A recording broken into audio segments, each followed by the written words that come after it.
Journey Within.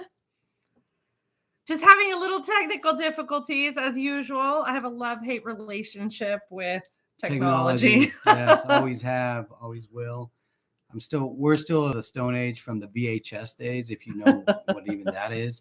You know what? I can actually go farther than that. When I first started speaking Spanish, I was in with my mom in the car, and there was an 8-tracks, if you even know what that is. You got to go. I do. I do know what that is. So that's how we had old school parents. I mean, you can ask her if you ever meet her in person.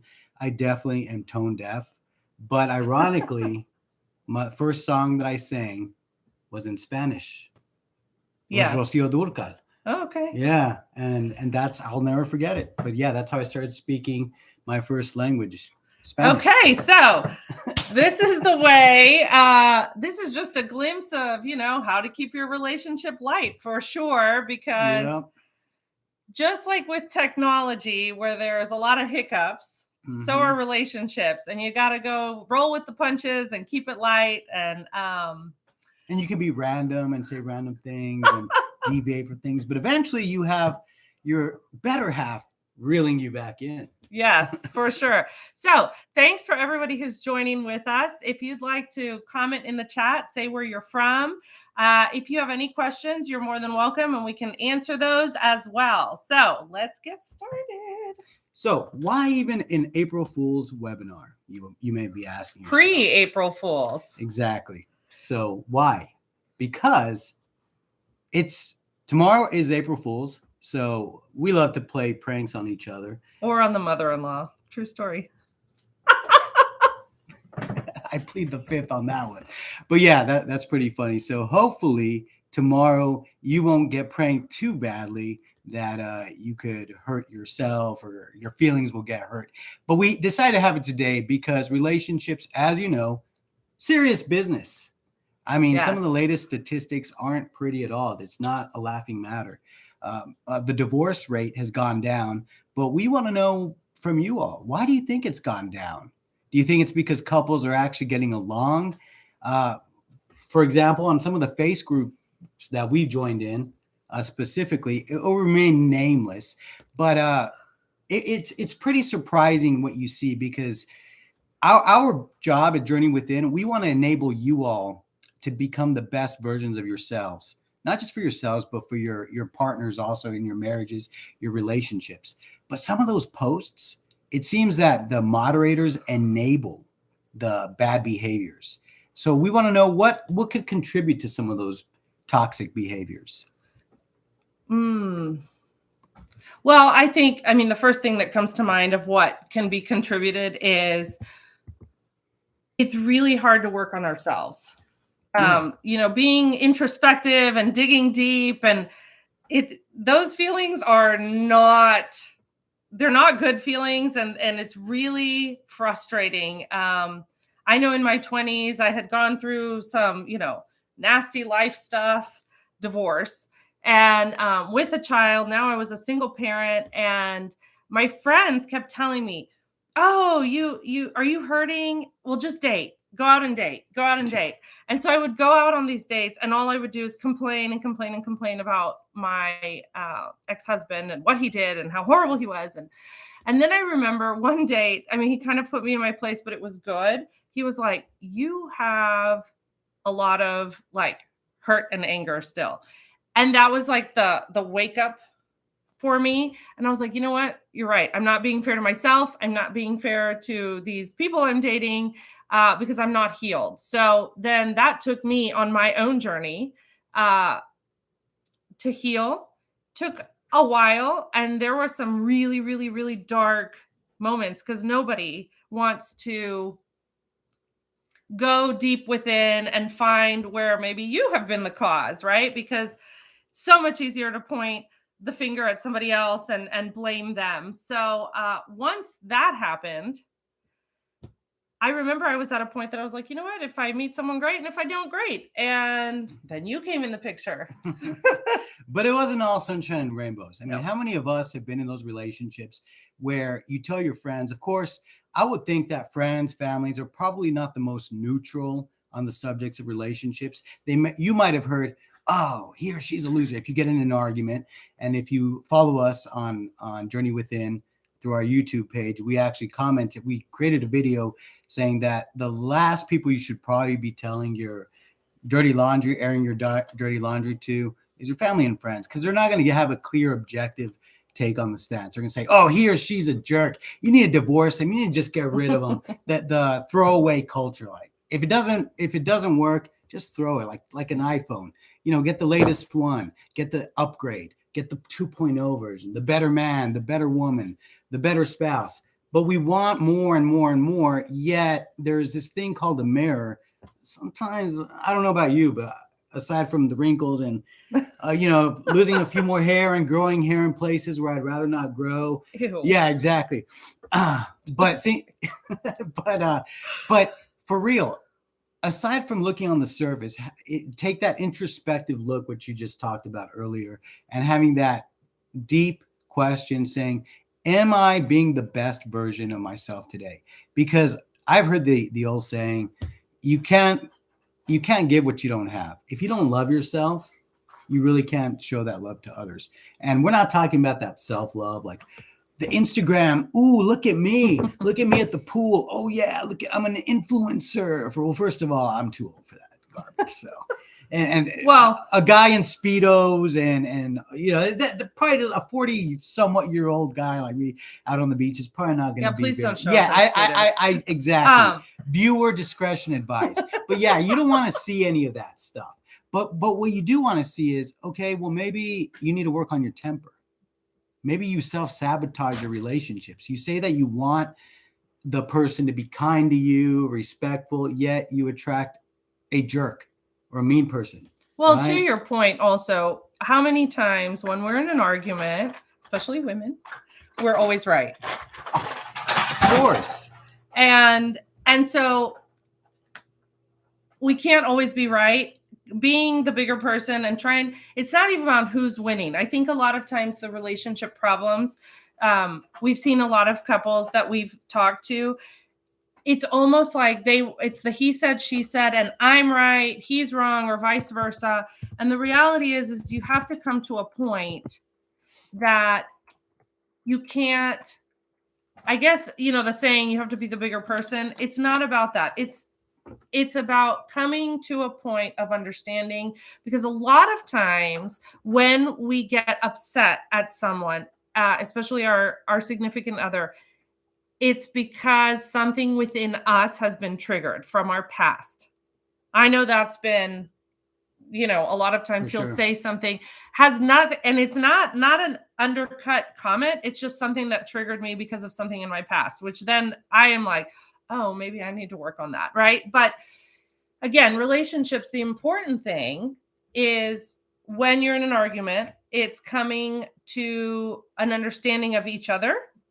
And then but we're not going to talk about all this negative stuff on arguments and all that. We will definitely, if you are having relationship problems, that is what you all can come talk to us and we can help clarify those things. So in the chat is our link for a free consultation if you all ever, need be. But how do we make relationships fun and exciting?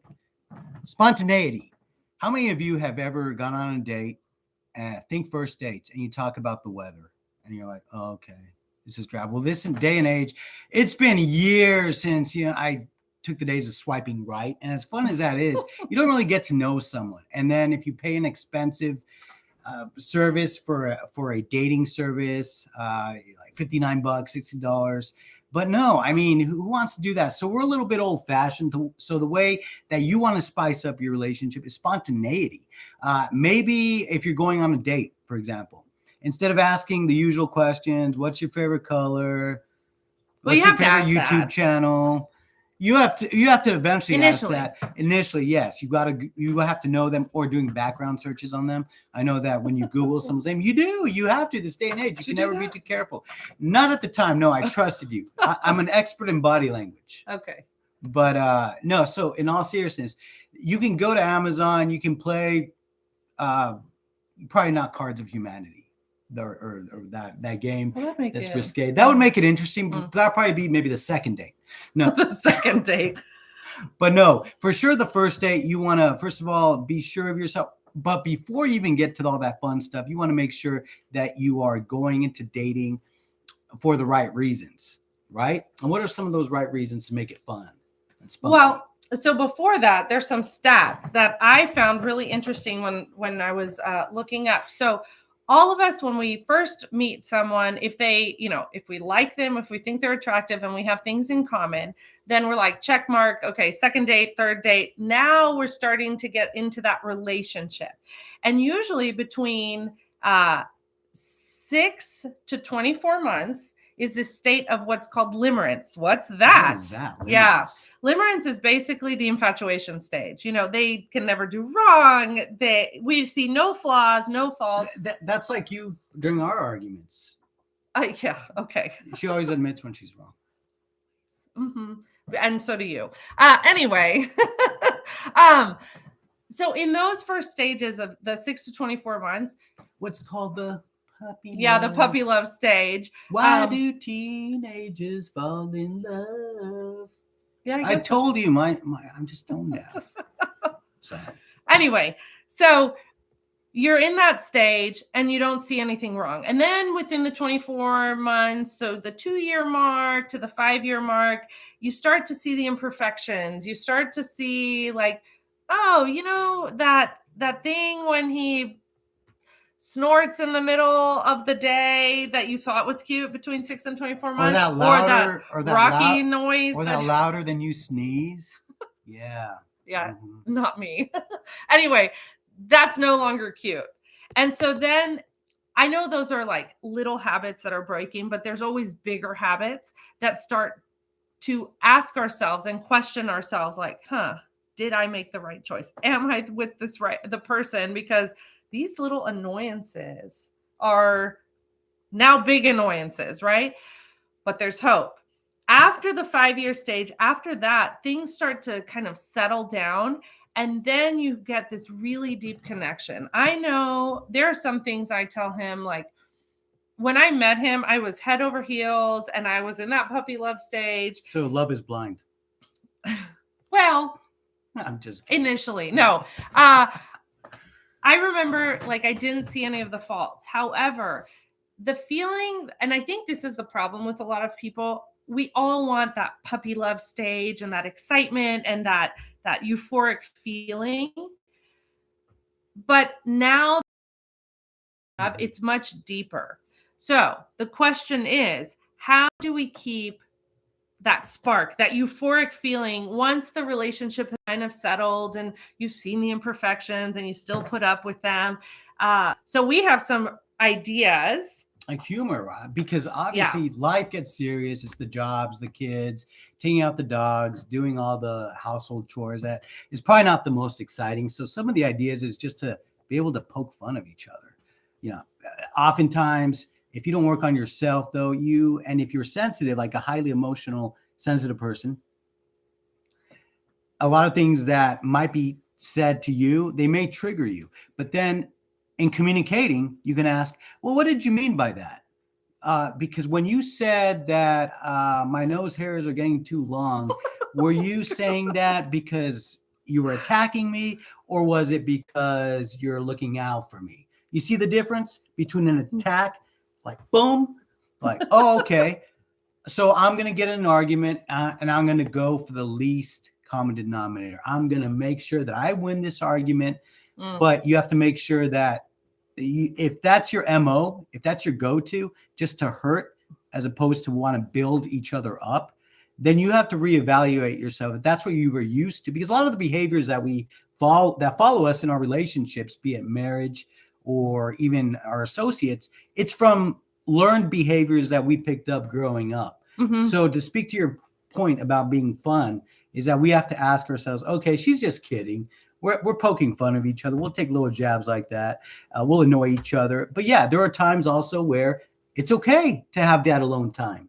Yes. I don't need you to always be attached to the hip. Some of our jokes is like when we're in a get together And I used to be really shy. I would hold on to her like that. And then what do you say when I do that? I'd be like, seriously, get off me. And I'm like, oh, but of course. But it's good to have that. What we talk about boundaries. Boundaries is the big buzzword these days. But it's okay to have boundaries. I just went to a funeral this past weekend, and my wife, she stayed here with our son, but we were okay. I mean, I missed her, but of course, it wasn't that she needed to be with me. You weren't like an appendage, an extension of me. Right. It's not like I can breathe by myself. We're not Siamese twins. Well, and to your point about being connected at the hip or not, it is really important to get those quality time dates. Those are not, I am a big advocate for date nights, like even if it's comedy clubs. Yeah, that's one. Idea. But there's a difference between the quality time dates and the date night. I believe that if you can, especially if you have children, it's really hard, right? But if you can, to do weekly date nights, and it doesn't have to be big. It doesn't have to be spontaneous. It could be something like, hey, when the kids are in bed, assuming you all have children, hey, when the kids are in bed, let's just have, let's eat dinner, the two of us, and just talk. Or not about work though, right? No. Just like check in with each other, or laugh or find something or tell me something, or read a book. Sometimes we would do like a little devotional, or we'd read a book and do kind of like a book study and then discuss at that time the different chapters. And then of course for me, because he's an avid reader, and so then it became like a race. I'm like, wait, what do you mean you are like 5 chapters in? I'm only on 1, so I had to like speed it up. So anyway, I'm becoming a better reader. But those quality those quality dates are those that take planning. One of the things that we do for our anniversary, but we've kind of done that for dates too. It's like every other year. So he'll plan one anniversary. We don't tell each other what we're doing. And the other year I plan. So, but we do that with dates. Sometimes we're like, you know what? We really need a date, like a quality time. And so, I don't know, we put it on the calendar.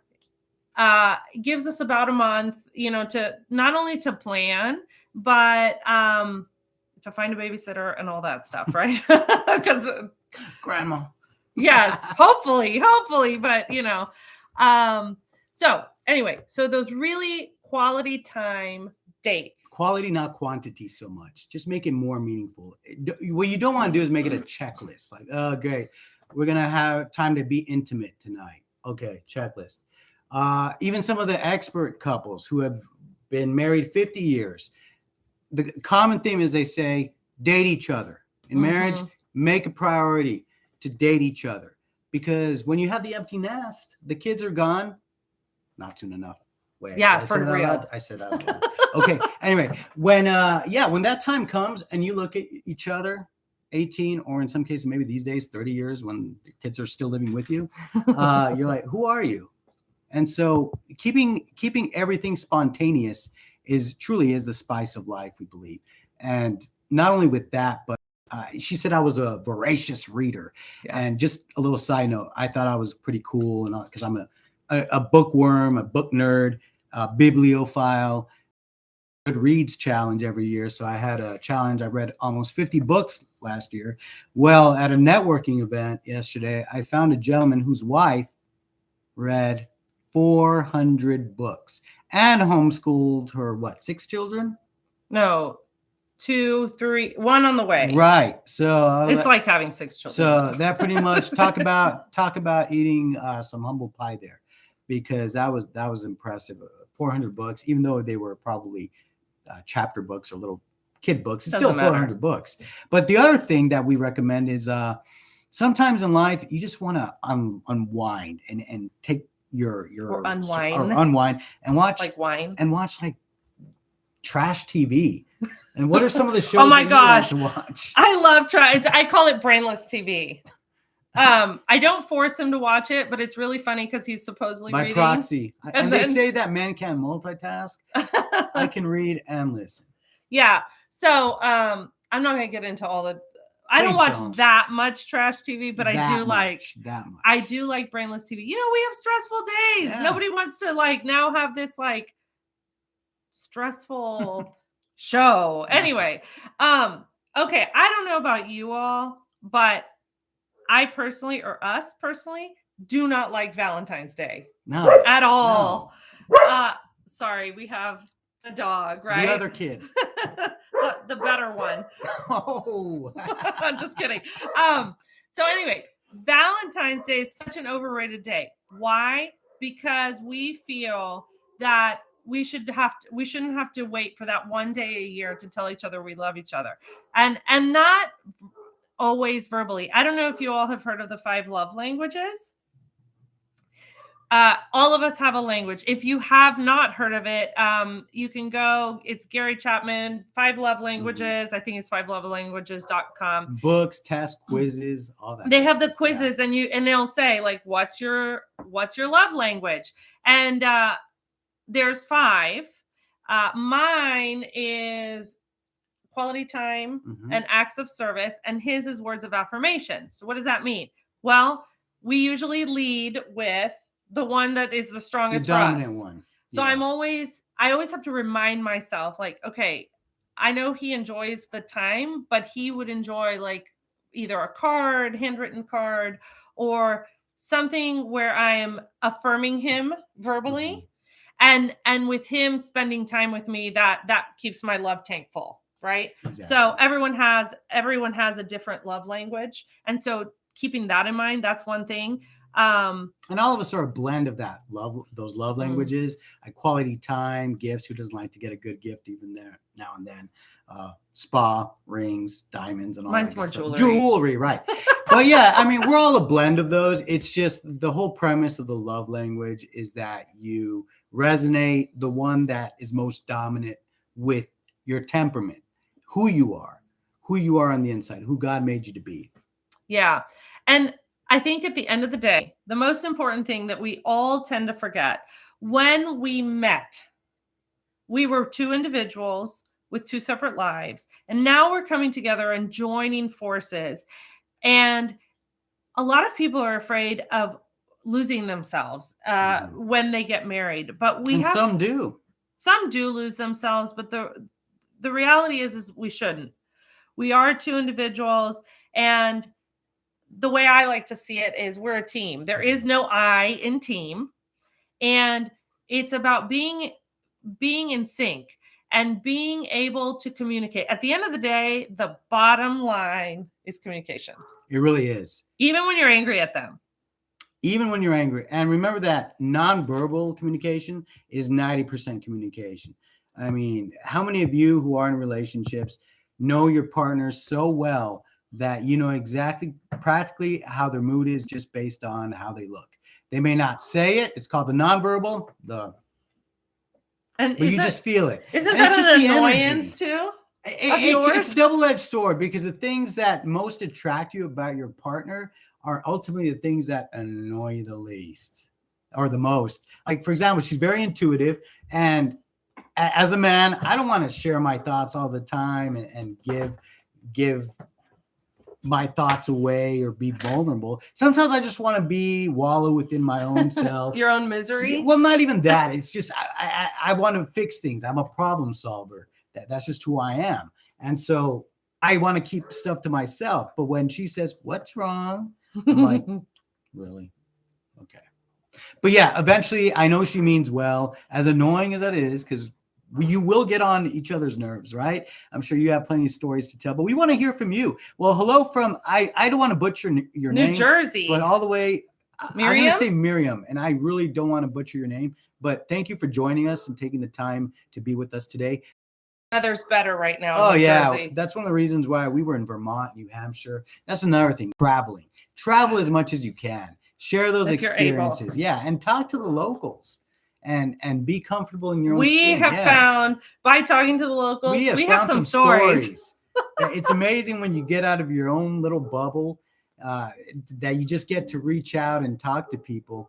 And it's amazing. We do have some really good, funny stories from all of our travels, for sure. Yeah. And that's not to say that it has to be exotic. It could be, here in Texas, we have the Texas Hill Country, our mountains, not mountains, but our mountains. They'd call them hills everywhere else. Yeah. Yeah. So Thank you so much. We appreciate that. I really appreciate that. So, Thank you.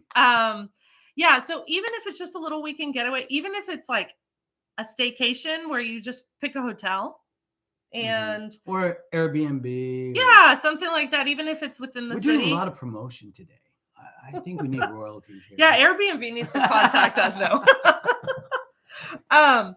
Anyway, it's so important to connect on a level, just I don't even know. The intimacy. Yeah, but it's not necessarily sexual. No, absolutely not. Yeah, it's a lot like of times the meeting of the minds. A lot of people, when they hear intimacy, you see some adults like they Like kind of me? revert to No. middle school.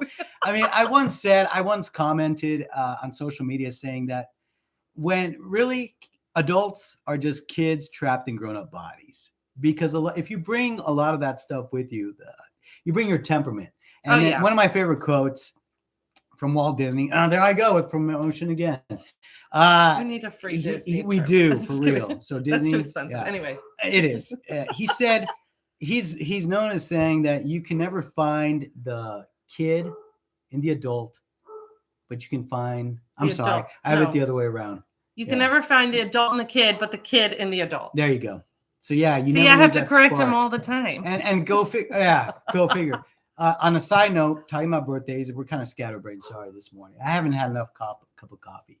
I don't drink coffee. I was born on April 30th, and my parents were born and raised in Mexico. And on April 30th, it's called Dia de los Niños, or Kids Day. And so that's celebrated. So I get kind of double birthdays. So I'm always a kid at heart.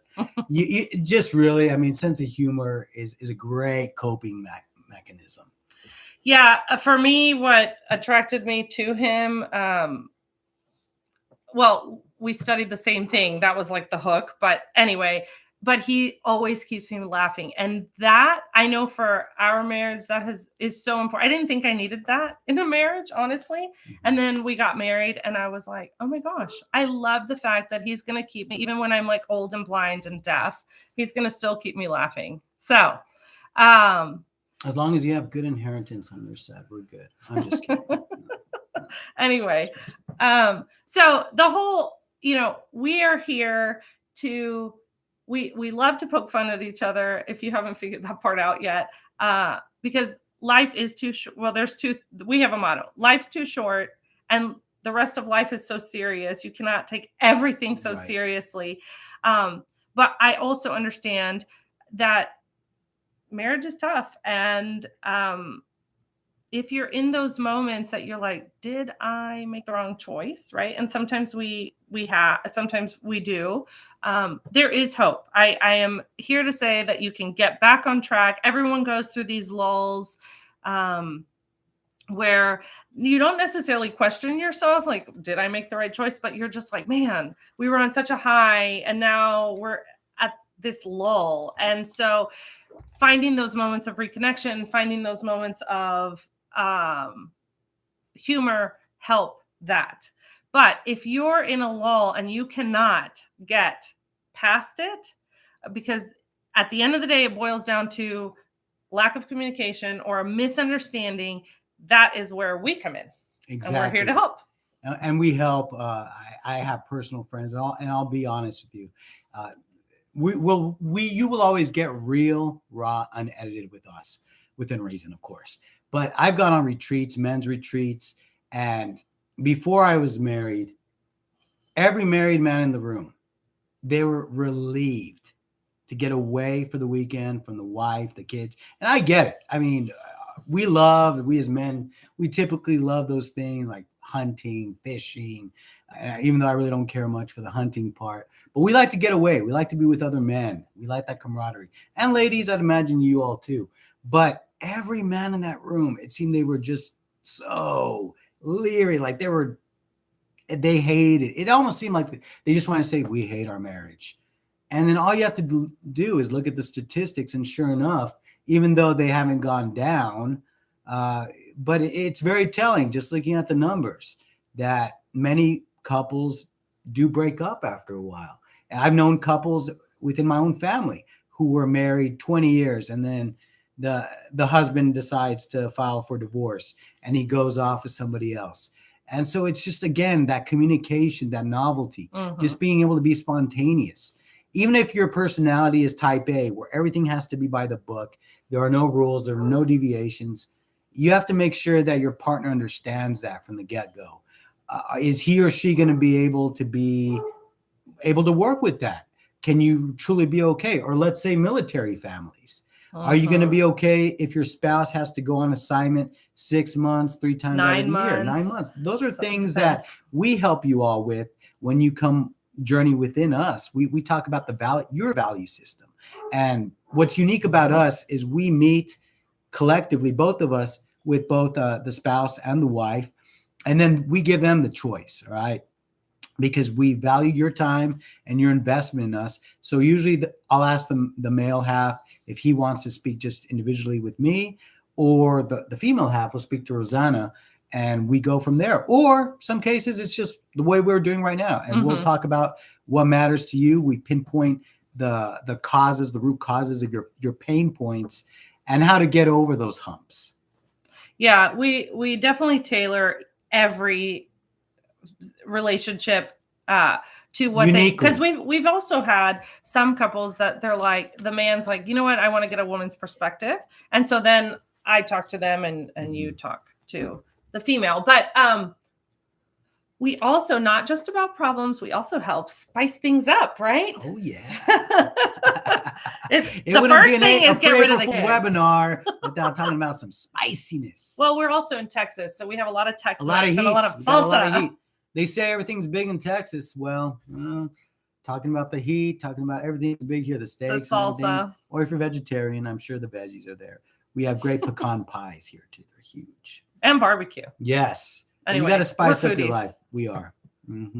Well, if you have any questions, please comment below or reach out. We have attached the link to our page. We offer a free consultation just to get to know you all, and then see if there is any way we can help. A free consultation. Yeah, we included in the link. And we are going to record this video right afterwards. So please be sure to share it with your friends. If you or someone else you know could benefit from our services. And some people, you may be asking, well, do you see just married couples? Absolutely not. No. We see engaged couples. We've talked to engaged couples. We've talked to couples who are contemplating on the brink marriage. of a marriage, or on the other side, divorce. We help with that. And even couples who, we just spoke to a gentleman yesterday who is going to use our services. He's been married 45 years. Of course, information, your name will be confidential. All right. But this particular gentleman is going to consult with us because he has been married 45 years and he wants to spice things up. Yeah. The spark, the pizzazz is gone. And if you don't need any of those things and you just want to have a good laugh about two people making fun of each other or fools of each other, whichever one you choose. Every day. We also have some little quirky videos about the difference between caramel or caramel or caramel or caramel. Neither.